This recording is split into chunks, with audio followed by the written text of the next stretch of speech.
Welcome to Comcast Newsmakers. I'm Leslie Weidenbetter, and I'm here with Senator Jim Merritt, a Republican from Indianapolis. Welcome, Senator Merritt. Thank you very much. So you have been working for several years on legislation to try to do something about bath salts, That's the exactly synthetic right. drugs. Tell us what the problem is and what you're trying to do to solve it. You know, it's interesting because most people think when they think bath salts, they think Mr. Bubble or Calgon or something along those lines.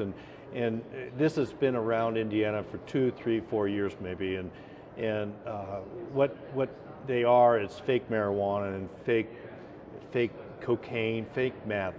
And for the last couple of years, we've been chasing it where this material that is bagged like cotton candy or bubble gum and is brilliantly packaged looking like it's candy is sold in smoke shops and independent gas stations, and it can either be snuffed or it could be injected in veins.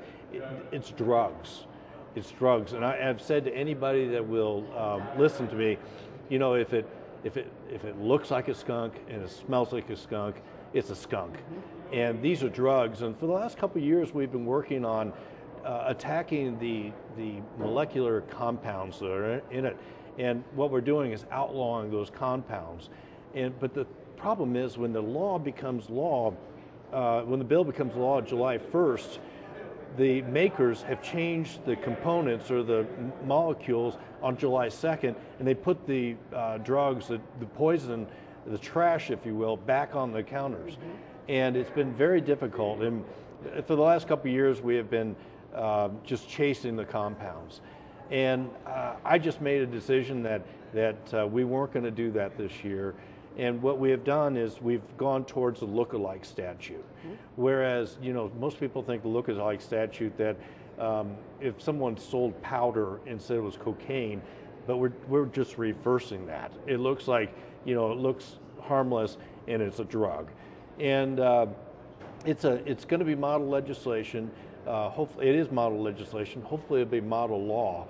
And this is a issue that is confounding each state in our union, and it's poisoning our children, it's harming our adults.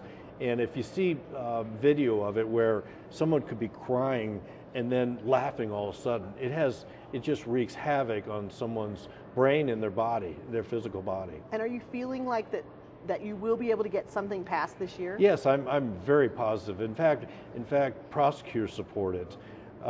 Judges support it. Indiana State Police supports it. All law enforcement supports it. And I think we've done a really good job of bringing all the parties together. And you know, you've been around here for a long time. Is you learn how to play ball and work together. And all the entities, all the law enforcement entities have endorsed it. So I really believe that we're going to have good luck and get it passed and maybe keep our children and our adults safer because of it. Well, I know you've been at this for several years. Maybe this will be the time that... Yeah, it's been a frustrating couple of years, and when you hear that someone is in some sort of gasoline station or smoke shop in southern Indiana buying this, it just frustrates you. Well, Senator, thank you so much for joining us today. Thank you. I'm Leslie Weidenbetter for the StateHouseFile.com and Comcast Newsmakers.